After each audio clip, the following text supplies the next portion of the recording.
Эфирді жақсы көресіз ба? Жоқ. Неге? Оны өзіме лайықсыз деп көремін. Біріншіден ыңға тілім келмейді. Мен қазір ұнайтын ба, ұнайтын ба білмеймін. Екіншіден түрімді аса әдемі таппаймын өзім, солай ойлаймын. Әлемнің 20-дан астам елін аралаған Жихан Кезуші үшін өмір сүру деген не? Дүнияви көзбен қарайтын болсақ, сол әлемді түгел көру, білу, адамды тану, зерттеу. Пайдасыз іспен айналысасыз ба? Айналысамын. Қандай? Компьютер ойнаймын. Блогер ретінде Қазақстанда нешінші орынға қоясыз өзіңізді? Бізде қазақ пен орыс тілі болып бөлінеміз ғой. Қазақ тілдердің арасында енді біріншіден қойын жарайды. Үшінші орынға қойшы өзім. Бірінші, екінші кім? Бірінші орынға мен Асқар Базарбаевты қоярым.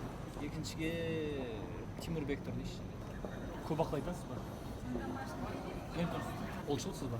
Жоқ. Ақпарат пен білімнің айырмашылығы бір сөзбен. Ақпарат бір күннің өзегі, білім ол бүкіл өмірдің өзегі. Аға рахмет. Жақсы.